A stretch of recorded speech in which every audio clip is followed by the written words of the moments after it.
There's a thought moving through your mind right now. And behind that thought, another one.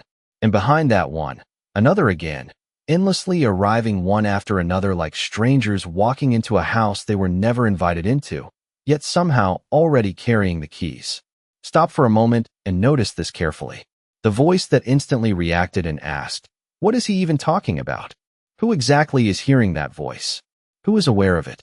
Because that question, simple as it sounds, may be one of the most important questions a human being can ever sit with.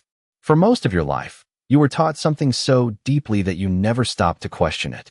You believed you were the voice inside your head. You believed the endless commentary, the overthinking, the planning, the judging, the rehearsing of conversations, the worrying about tomorrow, all of it, was who you are. You believed those thoughts were your identity. But here is the strange thing nobody tells you. The very fact that you can hear the voice means you are not the voice.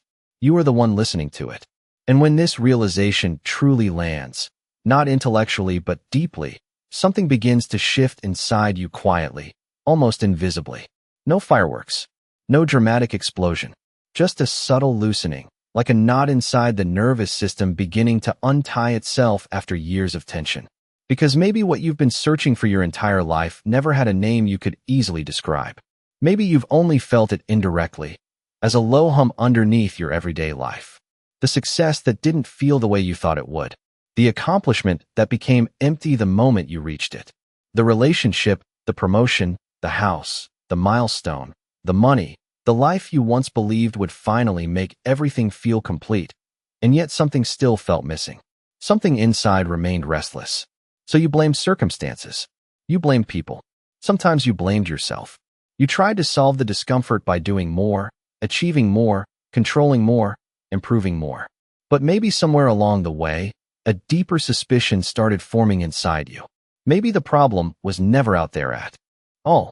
Maybe the problem was the very thing you were using to try to solve it, your mind. Not because the mind is evil, not because it's broken, but because somewhere along the way, the tool became the master. The mind stopped serving you and slowly began running your entire life.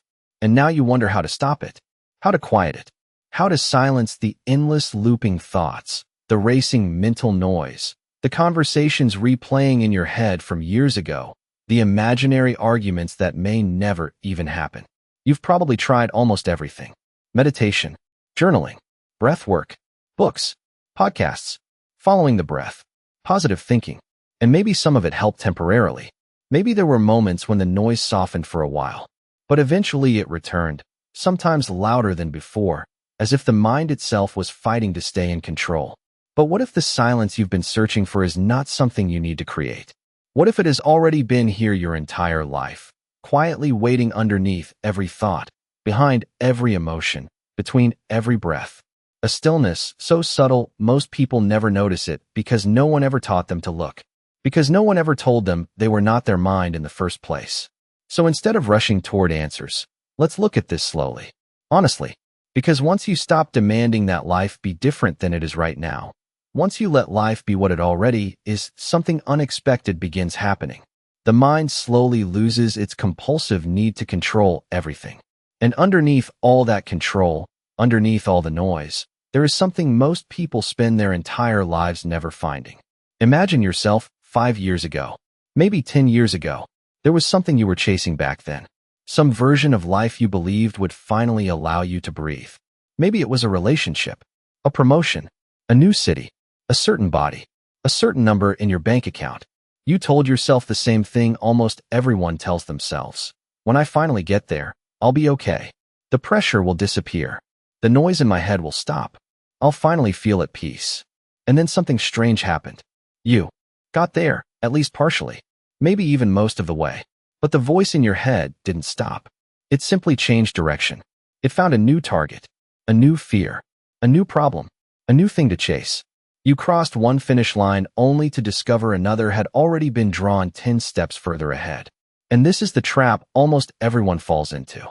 Not because people are weak, not because they are unintelligent, but because almost nobody is taught how the mind actually functions. The mind does not want a rival. The mind survives through problems, through friction, through resistance. It constantly needs something to solve, something to anticipate, something to fix. Because if you were ever fully here, fully present, fully at peace, the version of the mind you've identified with your whole life would suddenly have nothing left to do. So it keeps manufacturing movement. It scans the present moment for flaws, for threats, for things that might go wrong. It drags you into futures that don't exist yet or back into pasts that are already gone. This is not a flaw in your character. This is simply what happens when the mind has been left in charge for too long. Imagine hiring an assistant. A brilliant one. Fast, efficient, organized, full of ideas. Now imagine you never stop the assistant from taking over. You let it make every decision for decades. It speaks for you in conversations. It decides how you should feel about every memory, every interaction, every stranger walking past you on the street. And after 30 or 40 years, something strange would happen. You would forget you were ever the boss at all. You would start believing you were the assistant itself. And here is what makes this even harder to notice. The assistant actually does a pretty good job most of the time. That's the trap. It remembers birthdays, answers emails, keeps schedules organized, pays bills, handles responsibilities. From the outside, your life might even look successful, functional, impressive.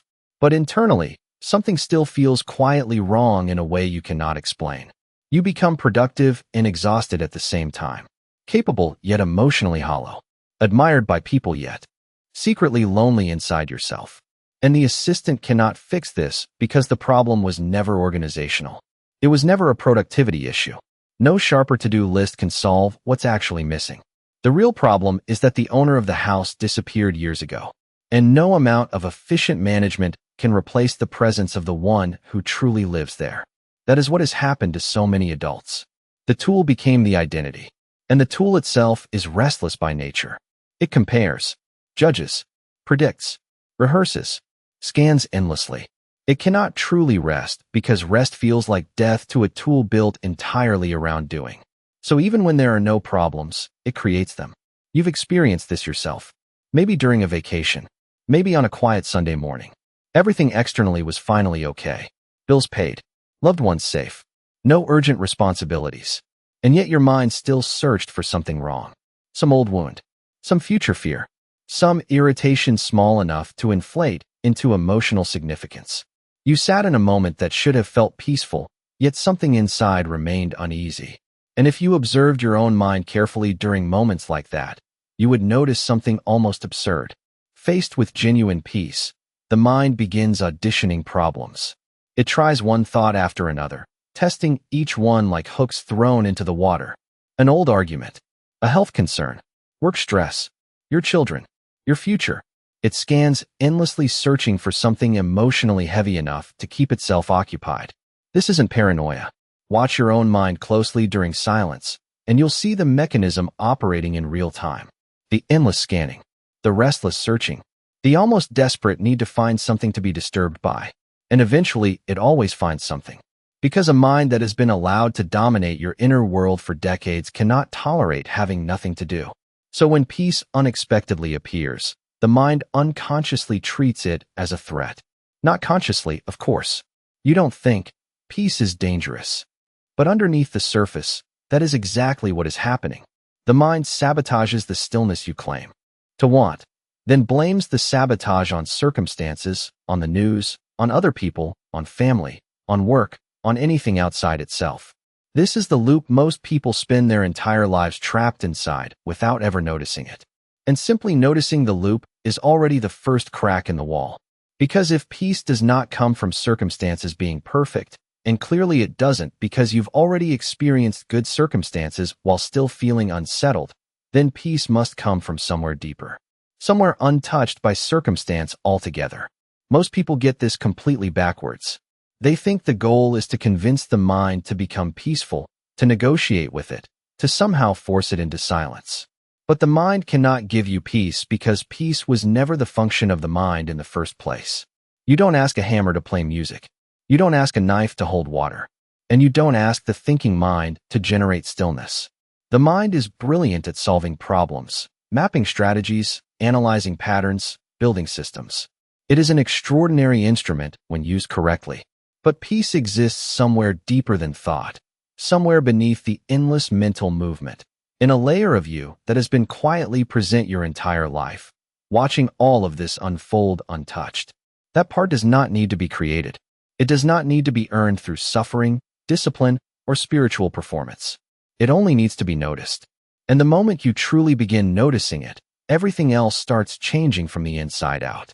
Think about this carefully. You've had thoughts every single day of your life. Thousands upon thousands of them.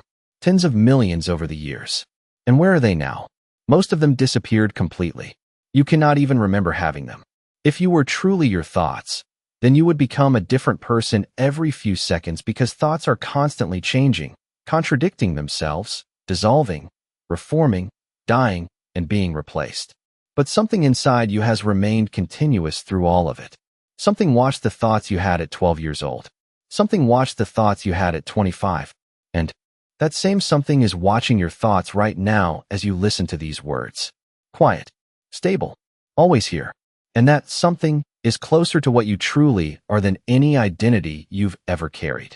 Sit with the weight of that for a moment, because this is not a small realization. If there is a presence inside you that remained through every version of yourself you have ever been, through the child you barely remember, through the teenager you sometimes wish you could forget, through every reinvention, heartbreak, success, failure, and transformation, then who you are cannot possibly be limited to the person in the photographs. The photographs changed. The body changed. Your opinions changed. Your taste in music changed. Your beliefs changed. The things you once swore you would never do became things you eventually did. Entire identities rose and collapsed inside your lifetime. Yet the one looking through your eyes remained strangely the same. Close your eyes for a second and remember being a child. Not the image of yourself. The actual experience of being inside your awareness back then. The feeling of existing. The feeling of looking out at the world through younger eyes. Now open your eyes again and notice something almost unsettling. The one who is looking out right now feels like the same one. The room changed. The body aged. The world transformed. But the looking itself feels untouched by time. This may be the most overlooked fact of human existence. There is something inside you that has not aged the way your body aged, something that does not belong to time in the same way your thoughts belong to time. And this is not philosophy. It is not blind belief. It is something you can verify directly in your own experience if you become still long enough to notice it. Ancient traditions gave many names to this. Awareness, presence, consciousness, the witness. The labels are not important. What matters is that it can be experienced right now without going anywhere, without becoming anyone new, without achieving some mystical state. Try this. Right now, without changing posture, without closing your eyes, simply notice that you are aware. You are aware of these words. Aware of the room around you. Aware of the slight tension in your shoulders or your jaw. Aware of the sounds in the distance. That awareness itself is not a thought. You cannot think your way into it because it already exists before thought appears.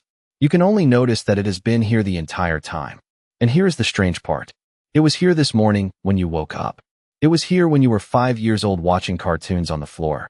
It was here during every heartbreak, every victory, every ordinary afternoon you forgot the moment it ended. It never left. You simply stopped noticing it because the noise in front of it became so loud. And this matters more than most people realize because almost every form of psychological suffering begins from one core confusion. You believed you were the noise. You believed you were the thoughts, the emotional storms, the inner commentary, the stories repeating inside your head. So when the thoughts became chaotic, you believed you were chaotic. When the stories became tragic, you believed your life itself had become tragedy. When the inner voice attacked you, you believed the attacker was you. But the attacker was never you. It was only a thought, a mental pattern, a temporary storm passing through consciousness. The sky does not fight the storm. The sky does not panic when thunder appears. The sky simply holds the storm and remains after it passes. You are the sky. You always were. Thoughts are clouds. Emotions are weather. Some storms last minutes. Some last years. Some are dark enough to convince you they will never end. But every storm eventually moves on, and the sky remains untouched beneath it all. Think about the worst emotional storm of your life. The grief you thought would destroy you. The anxiety that felt like it would swallow your future whole. The shame that tightened around your chest until breathing itself felt heavy. You survived it. Not because you conquered the storm through force, but because something inside you was never fully damaged by it in the first place. The storm moved through you. It did not move through the deepest part of what you are. And if you look carefully, even during your darkest seasons, there were moments when the clouds briefly opened. A laugh you didn't expect, a song playing somewhere in the background, a stranger holding the door for you, a tiny crack in the suffering where light slipped through for just a few seconds. The circumstances did not change in those moments.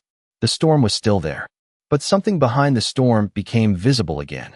And for a moment, you remembered you were not made of weather. Those moments were not accidents.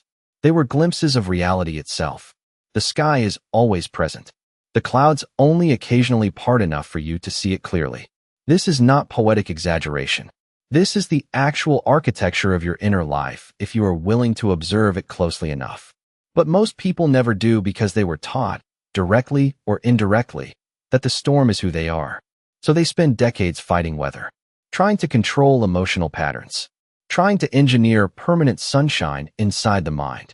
They change diets, read books, enter new relationships, leave old jobs, chase new environments, try new routines, all while secretly believing that one perfect external condition will finally create lasting inner peace.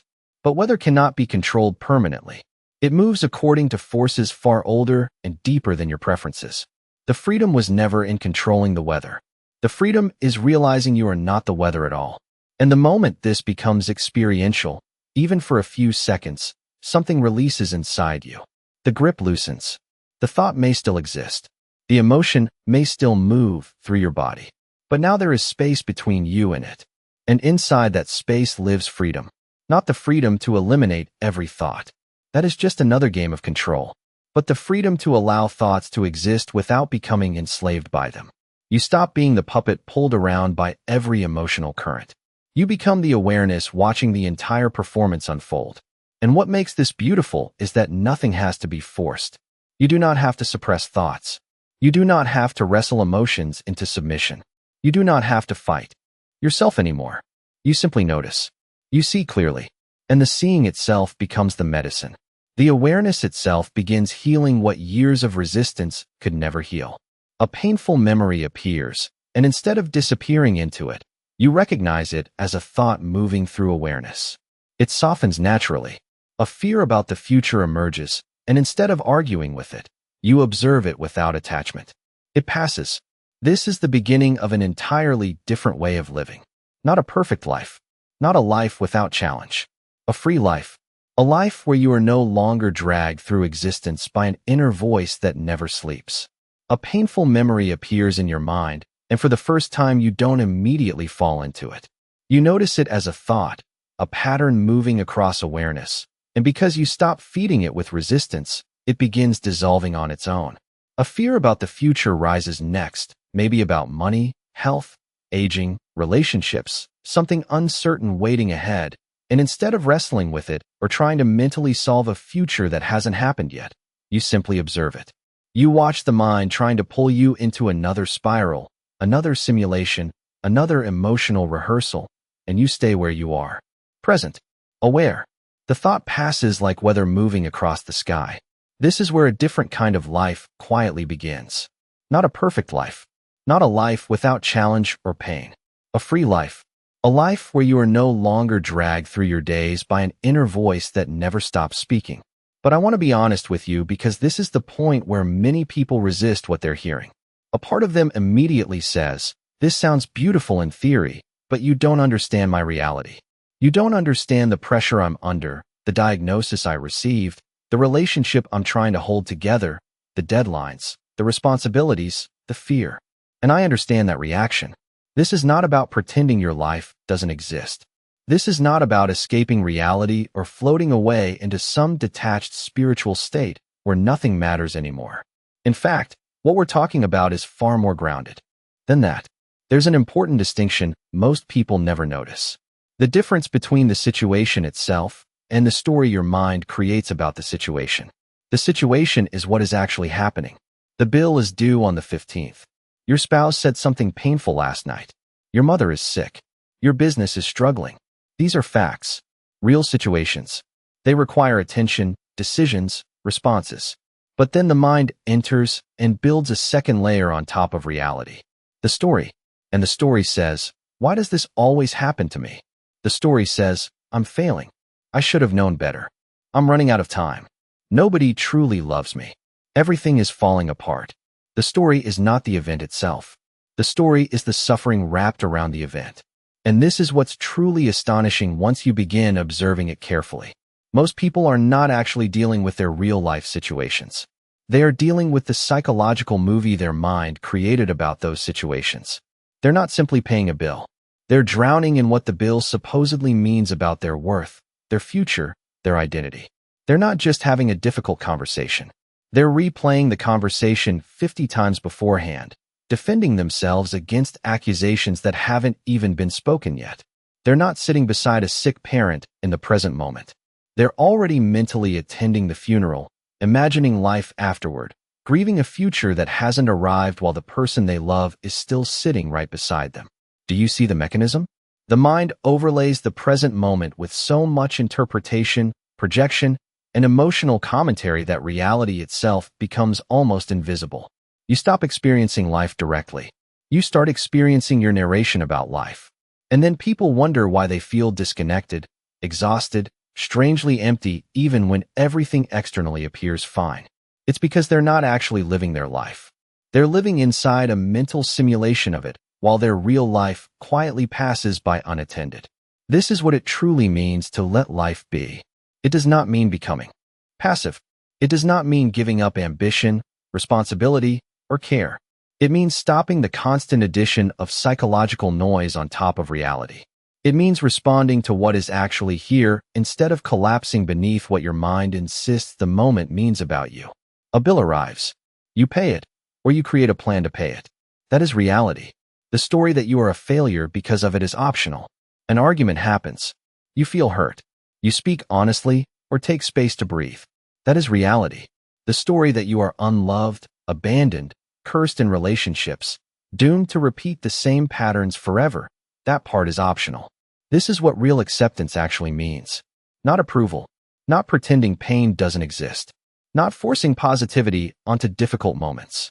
Acceptance means recognizing that this moment, exactly as it is right now, has already arrived.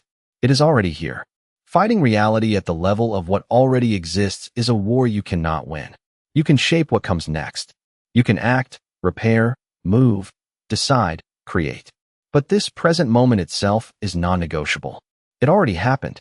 And suffering begins the moment you argue with what is already true. That inner resistance is the friction generating so much psychological heat inside human beings. When people hear the phrase, just accept it, they recoil because they think acceptance means weakness. They think it means surrendering to mistreatment or allowing life to crush them. But that's not what acceptance is.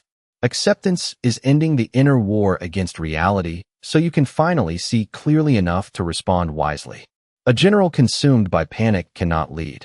A surgeon trembling internally cannot operate steadily. A parent fused completely with their own emotional chaos cannot fully see their child. Clarity requires stillness. And stillness begins when the war against the present moment finally stops. This is why so many ancient teachings, philosophies, and spiritual traditions kept pointing toward the same truth in different languages across centuries. Stop arguing with the moment you are in. Not because every moment feels pleasant, but because the argument itself multiplies. Suffering. Pain belongs to life. Suffering is what the mind adds afterward. Pain is the headache, the breakup, the grief, the disappointment. Suffering is the 15-hour internal monologue explaining why this should never have happened, who ruined your life, what this says about your future, and why reality should have unfolded differently. Start watching this carefully in your own daily experience, and you'll see it everywhere. You stub your toe on the corner of the bed. The physical pain is sharp, immediate, biological. It lasts maybe 30 seconds before beginning to fade, but the suffering can continue for 20 minutes. Why am I always like this? I'm so careless. This ruined my morning. The toe stopped hurting long ago. What continues hurting is the story about the toe. Scale this process upward, and you begin understanding most adult emotional suffering. Someone speaks sharply to you during a meeting. The actual moment lasts 11 seconds. But your mental processing of it consumes the rest of the day, follows you home, invades your evening, and appears again while you're lying awake at night. A plan fails. The disappointment itself may have only needed one afternoon to move through your system naturally. Instead, you replay it for 6 months, turning it into evidence for a lifelong case against yourself. This is the mathematics of suffering. A small amount of pain multiplied endlessly by thought becomes years of unnecessary heaviness. And the moment you truly see this mechanism clearly, something begins changing automatically. You start catching yourself multiplying pain through story. And in the very act of catching it, the equation begins dissolving. Pain often has intelligence inside it. It teaches, signals, moves, evolves. But suffering is optional. And when you stop adding suffering onto pain, life becomes something entirely different. Not necessarily easier, but cleaner, simpler, more direct, more alive. You start feeling the air on your skin again. You taste your food more deeply. You actually hear people while they speak instead of preparing your response while they're still talking. You slowly return to your own life after spending years, maybe decades, somewhere else inside your own head. And this is usually the moment where another fear begins surfacing inside people. A quieter fear, but often even deeper than anxiety itself. The fear that if they stop pushing themselves so aggressively, everything in their life will collapse. Because many people secretly believe their stress is what keeps them functional. They believe the inner pressure is necessary, that the constant self-criticism, the overthinking, the relentless mental tension is somehow the engine behind their success. Maybe you've told yourself this too. If I stop worrying, I'll become lazy. If I stop pressuring myself, I'll lose my ambition. If I stop controlling everything, my entire life will fall apart. But look carefully at what that belief is actually saying. It's saying you do not trust yourself without fear. You trust anxiety more than awareness. You trust tension more than clarity. You trust self-attack more than intelligence. And because of that, many people spend decades driving through life with one foot on the accelerator and the other pressing hard against the brake. Outwardly, they move forward. They build careers, relationships, businesses, families. But internally, there is constant friction, constant heat, constant exhaustion. They call it ambition. Society even rewards it. But often it is simply chronic inner resistance wearing the mask of productivity. Think about how normalized this has become. People brag about being burned out, about sleeping 4 hours, about never resting, about always being busy, as if exhaustion has become proof of importance, as if suffering became evidence that your life matters. But pause for a moment and ask yourself honestly, what kind of system requires self-destruction in order to function? Nature does not operate that way. A tree does not scream at itself in order to grow. The ocean does not panic itself into creating waves. Your heart does not need self-hatred to continue beating. Yet human beings have built entire identities around the belief that inner violence is necessary for movement. And maybe this is one of the saddest misunderstandings of modern life. People think fear is what made them successful when often success happened despite the fear, not because of it. Imagine how much clearer you would think without constant mental static. Imagine how much energy would become available if it were no longer consumed by internal warfare. Imagine acting from clarity instead of survival. Some people hear this and immediately assume it means becoming passive or unmotivated. But that's only because they have never experienced action without psychological resistance. They've only known action mixed with pressure, guilt, fear, comparison, and self-judgment. So they cannot imagine movement arising from peace. But it can. In fact, some of the most effective moments of your life probably came from states of relaxed focus, not panic. Think about times when you were fully immersed in something. Creating, playing music, solving a problem, having a meaningful conversation. Time disappeared. The mental noise softened. There was action without heavy self-consciousness. The body and mind moved together naturally without constant interference. That state is far closer to your natural intelligence than chronic stress ever was. But stress became familiar, and familiar eventually feels normal. So people cling to suffering because they mistake familiarity for identity. They say, this is just who I am. I've always been anxious. I've always overthought. I've always been hard on myself. But a pattern repeated for 20 years is still a pattern. It is not necessarily your essence. And this becomes deeply uncomfortable to realize, because if suffering is not your identity, then who are you without it? Who are you without the endless internal narration explaining your worth, your failures, your future? Many people avoid silence not because silence is empty, but because silence begins dissolving the identity they spent years constructing around struggle. And underneath that struggle, there is often something far more vulnerable hiding quietly. A wound. A belief formed long ago. The feeling that you were not enough as you were. Maybe you learned as a child that love came through achievement, through being useful, through being exceptional, through being easy to manage. Maybe you unconsciously decided that if you could just become successful enough, intelligent enough, attractive enough, spiritual enough, then finally you would deserve rest, deserve love, deserve peace. And so your entire life became a performance aimed at earning permission to exist comfortably inside yourself. This is why some people achieve everything they once dreamed about and still cannot relax. Because the original wound was never healed by achievement. The frightened part inside them still whispers, not enough yet. So the chase continues. More success, more validation, more control, more improvement. Yet the finish line keeps moving because the race itself was built on insecurity. This is where compassion becomes essential. Not self-pity, not victimhood. Compassion. The willingness to finally stop treating yourself like a machine that only deserves kindness after producing results. The willingness to look at the exhausted parts of yourself and say, I see how hard you've been trying to protect me. Because most inner patterns, even destructive ones, originally formed as protection. Anxiety tried to protect you from failure. Perfectionism tried to protect you from rejection. Hypervigilance tried to protect you from pain. The problem is not that these mechanisms appeared. The problem is that they never learned when to stop.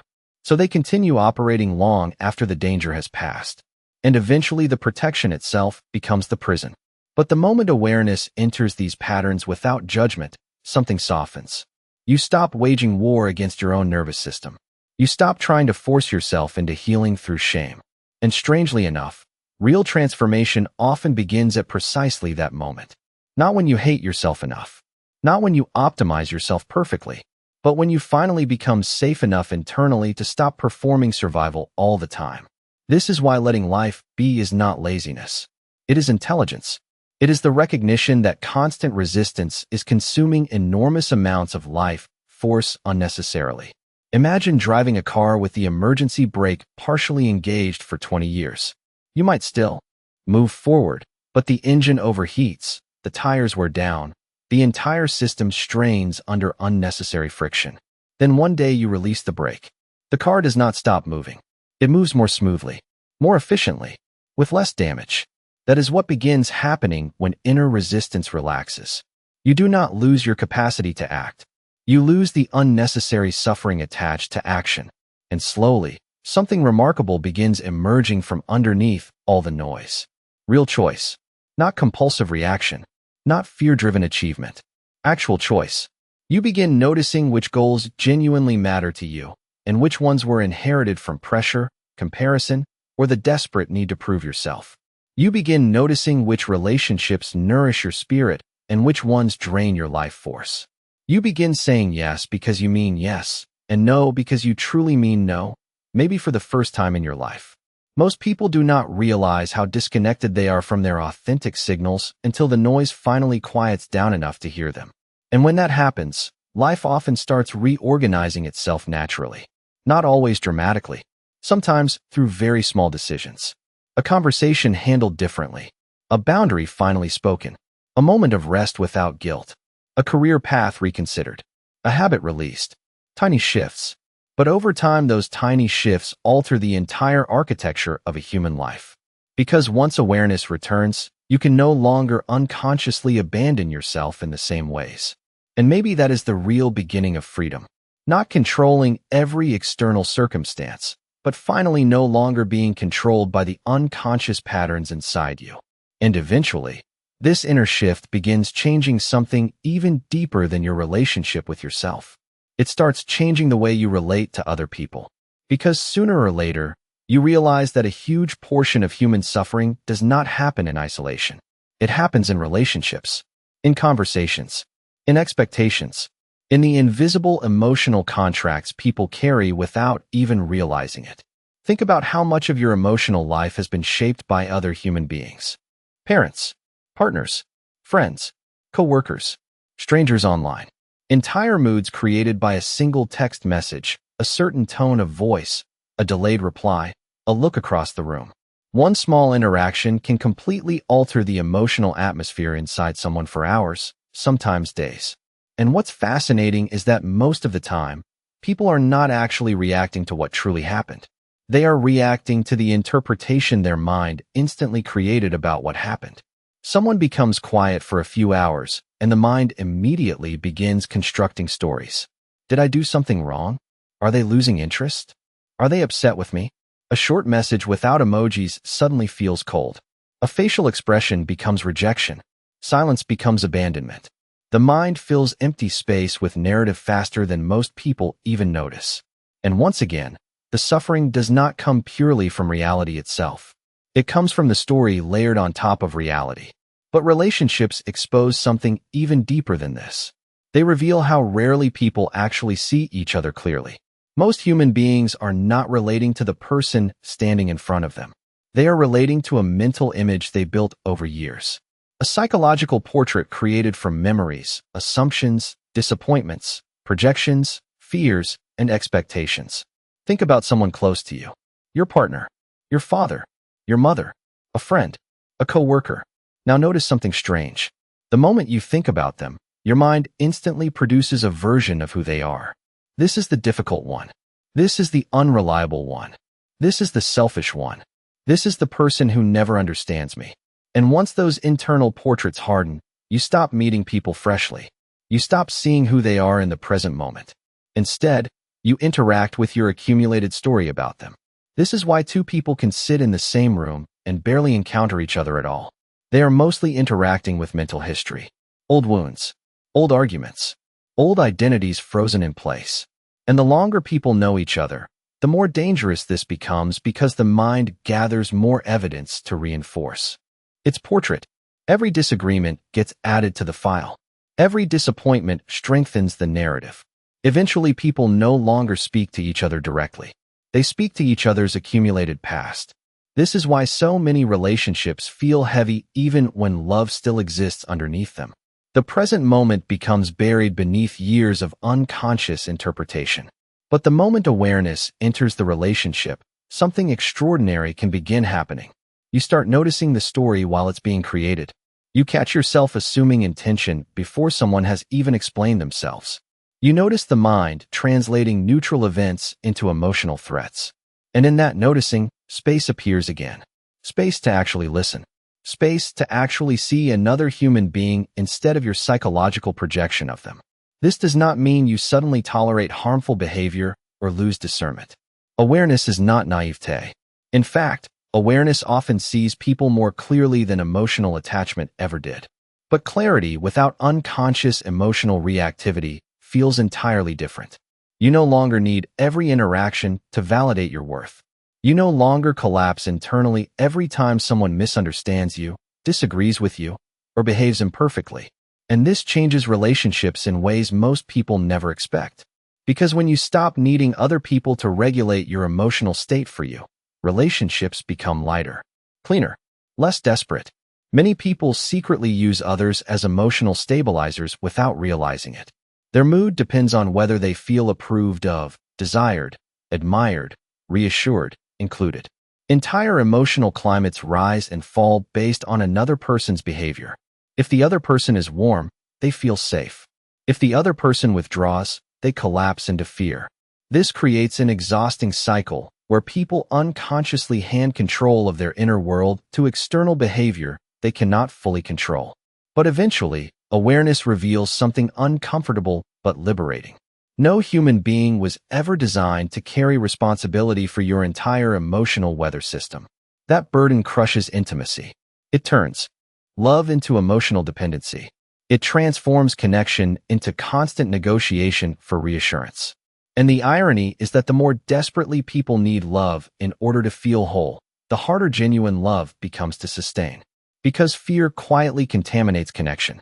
Fear of abandonment. Fear of rejection. fear of not being enough. So instead of loving openly, people begin managing perception, performing versions of themselves they hope will secure attachment. But the moment you begin returning home to yourself internally, relationships start changing naturally. You no longer approach people from emptiness asking them to complete you. You begin relating from fullness instead of deficiency. And this creates a completely different emotional frequency inside connection. There is more honesty, more breathing room, more freedom. You stop trying to control how every conversation unfolds. You stop obsessively monitoring every shift in someone's tone or behavior. You allow people to have their own emotions without immediately making them about you. And strangely enough, this often deepens intimacy rather than weakening it, because people can finally feel that they are being met instead of psychologically managed. Think about how exhausting it is when someone constantly needs reassurance in order to feel okay. Eventually, the relationship becomes less about authentic connection and more about emotional maintenance. But when someone is internally grounded, their presence feels calming, spacious, safe, not because they are emotionally numb, but because they are no longer unconsciously demanding that others constantly rescue them from themselves. This is one of the quiet transformations that happens when awareness deepens. You stop outsourcing your peace. You stop asking the world to constantly rearrange itself in order for you to feel internally stable. And ironically, the less tightly you grip people emotionally, the more naturally love can flow. Because love was never meant to grow inside psychological captivity. Love breeds best where there is freedom. And perhaps this is one of the deepest realizations of all. Most people spend their entire lives trying to secure externally what can only truly stabilize internally. They search for certainty in relationships, careers, approval, achievement, status, validation. But external life will always move. People change. Bodies age. Circumstances shift. Nothing in the external world remains perfectly stable forever. So if your peace depends entirely on external consistency, fear becomes inevitable. But when peace begins emerging from awareness itself, relationships stop becoming survival mechanisms.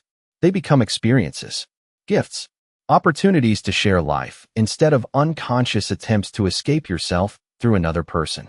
And that changes everything. And maybe one of the deepest changes begins the moment you stop treating yourself like an enemy that constantly needs correction. Because for many people, the harshest voice they hear all day is not coming from the outside world. It's the voice inside their own head. The running commentary judging every mistake, every awkward interaction, every delay, every flaw, every moment they failed to become the version of themselves they thought they should already be. And after enough years, that voice becomes so familiar that people stop questioning it. They assume the constant self-criticism is honesty. They assume harshness equals discipline. They assume shame is what keeps them improving. But imagine speaking to a child the way many people secretly speak to themselves every single day.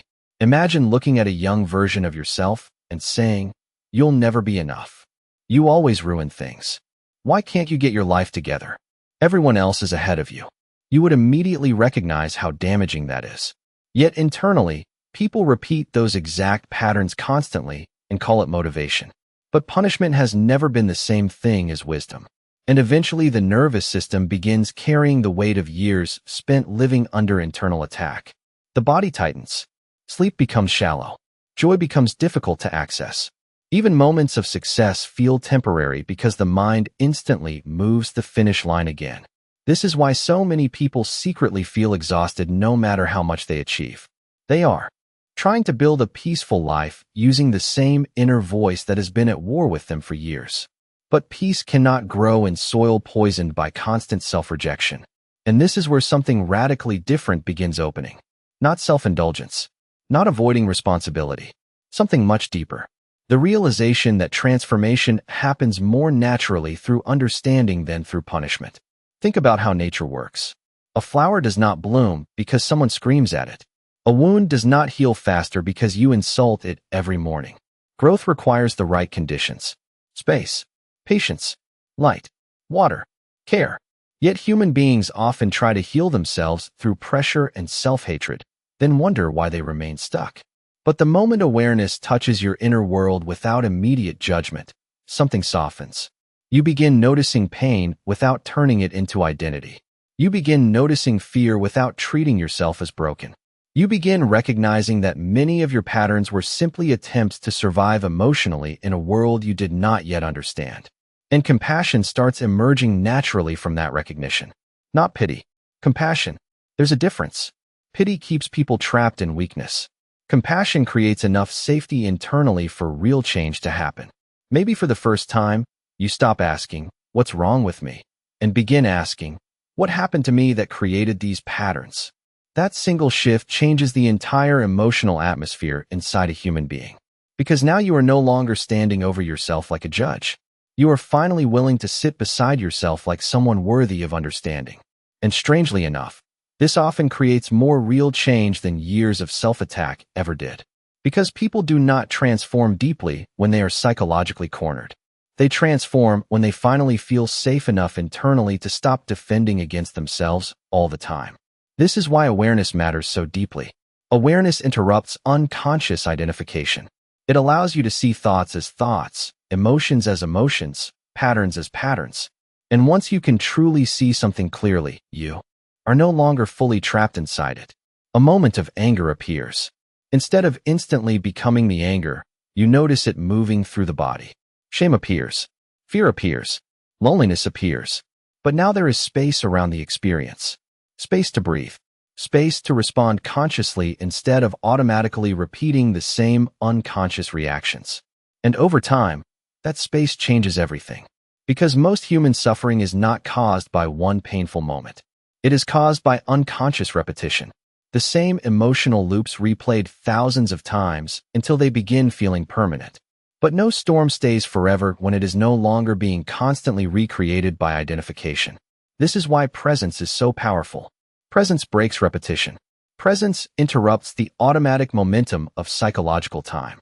Suddenly, you are no longer living entirely from memory and projection. You begin inhabiting reality directly again. And when that happens, something incredibly simple, yet almost forgotten, becomes visible. Life is actually happening now. Not next year. Not when you finally fix yourself. Not when everyone approves of you. Not when every circumstance becomes perfect. Right now. In this breath. In this room. In the quiet details most people rush past because their attention is trapped somewhere else. The sound of rain against a window. Morning light touching the kitchen floor. Steam rising from coffee. A child laughing in another room. The warmth of someone's hand resting beside yours. The movement of leaves outside during late afternoon. Tiny, ordinary moments that quietly contain an entire life. But most people barely experience them because the mind is constantly pulling attention away from what is here toward what is missing, what might happen, what should have happened differently. And this is one of the greatest tragedies of unconscious living. People spend their whole lives preparing to live instead of actually living. They postpone peace, postpone presence, postpone joy, as if life were waiting somewhere in the future beyond enough achievement, enough healing, enough certainty. But life has always only existed here. This moment was never a stepping stone to some other moment. It was the entire thing. And maybe that's what letting life be truly means. Not withdrawing from reality, not becoming passive, but finally becoming intimate with existence exactly as it is while it's actually happening. Feeling your own life directly instead of only thinking about it. Because one day, whether people realize it or not, all the future moments the mind keeps obsessing over will eventually end. And what will remain are the moments you were actually present enough to live. The conversations you truly listened to. The sunsets you stopped long enough to notice. The people you loved while they were still here. The ordinary afternoons you once thought were insignificant, but later realized were your life itself. And perhaps that is the deepest invitation hidden underneath all of this. To stop abandoning the present moment in pursuit of a future that never fully arrives. To stop treating your life like a problem that must constantly be solved before you are finally allowed to inhabit it. To realize that beneath all the noise, beneath all the mental commentary, beneath all the fear and striving, there has always been something quietly waiting for you here. Not somewhere else. Here, in the simple aliveness of this moment. And maybe after years of living inside the mind, the greatest healing is not becoming someone new at all. Maybe it is simply returning home to the life that has been unfolding in front of you the entire time. And maybe this is where everything finally comes together. Because by now, You can probably feel that this entire journey was never really about eliminating thoughts, escaping emotions, or becoming some permanently peaceful version of yourself floating above ordinary human life. It was about remembering something you forgot long ago. The difference between the noise and the one hearing the noise. Throughout this entire exploration, we've moved through many layers together. We looked at the endless voice inside the mind and the strange realization that if you can hear that voice, then you cannot fundamentally be the voice itself. We looked at how the mind became a tool that slowly took control of the entire inner world, constantly searching for problems because problems are what keep it alive. We saw how suffering grows when the mind adds story after story on top of reality itself, turning simple moments into psychological storms that can last for years. We explored how awareness exists underneath all of it, silently present through every age, every heartbreak, every transformation, like the sky remaining untouched beneath changing weather. We looked at how people spend decades trying to control external circumstances while unconsciously abandoning the only place life is ever actually experienced, the present moment. We saw how relationships become distorted when people stop seeing each other clearly and instead relate to mental images, fears, and emotional history. We uncovered how many human beings secretly build their entire identity around struggle, pressure, self-criticism, and survival, believing stress is what keeps them moving forward. And then slowly, underneath all those layers, another possibility began appearing. The possibility that peace is not something you create through force. It is something you notice when resistance softens. But here is what matters most now. Understanding these ideas intellectually will not transform your life by itself. Insight alone is not enough. A person can understand every spiritual teaching ever spoken and still remain trapped inside unconscious patterns if that understanding never becomes lived experience. Because this is not about collecting concepts. It is about learning how to return. Again and again and again. Returning from the mind into presence. Returning from mental projection into direct experience. Returning from unconscious reaction into awareness. And this return does not happen once. It happens thousands of times in very ordinary moments. In traffic, during an argument, while washing dishes, while lying awake at night, you notice yourself getting pulled into another spiral of thought, another imagined future, another internal battle. And instead of disappearing completely into it, something in you remembers. You pause, you breathe, you notice, and for one small moment, awareness returns again. This is the practice, not perfection, not permanently silencing the mind forever, just remembering over and over that you are not required to become every thought that passes through you. Some days you'll remember quickly. Some days you'll get lost for hours before noticing. Some days you'll fall completely back into old emotional patterns. That's part of being human. The goal is not to never drift away. The goal is to become gentler about returning, because every return weakens unconscious identification a little more. Every moment of awareness creates a little more space between you and the storm. And eventually, without forcing it, something profound begins changing in the background of your life. You stop believing every thought automatically. You stop reacting to every emotional wave as if it defines reality. You begin trusting stillness more than mental noise. You begin recognizing that peace was never hidden somewhere far away in the future. It was quietly waiting underneath the constant movement of the mind the entire time. And perhaps the most beautiful part of all this is realizing that nothing was ever fundamentally wrong with you. You were never broken because your mind was loud. You were never failing because you struggled. You simply learned to look for yourself in the wrong place. You searched for identity inside thought instead of inside awareness itself.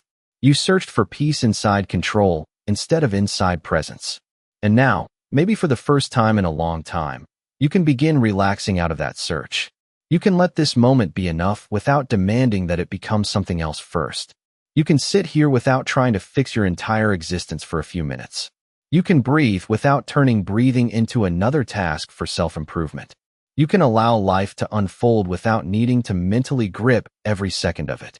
And maybe that sounds small, but for many people, this becomes the beginning of an entirely different relationship with being alive. So as this video comes to an end, I don't want you to leave with another belief system or another set of spiritual ideas to memorize. I want you to leave with a question, a very simple one. What would your life feel like if you stopped fighting every moment internally? What would happen if you no longer treated peace as something to earn after enough suffering? What if the stillness you've been searching for has already been here all along, quietly waiting underneath every thought you ever believed was you? Sit with that, not as philosophy, as direct experience. And if even a small part of this resonated with something deep inside you, then maybe awareness is already beginning to wake up again beneath the noise. If this video spoke to you, take a moment to share it with someone else who may need this reminder too. And if you want more explorations like this on awareness, inner freedom, consciousness, and the deeper nature of the human experience, you can subscribe and continue this journey with us. But before you move on to the next distraction, before you pick up your phone again or rush into the next task, pause for just a few seconds. Notice the room around you. Notice your breathing. Notice the simple fact that you are here, aware, alive. Not yesterday, not tomorrow, here. And maybe, just maybe, that has always been enough.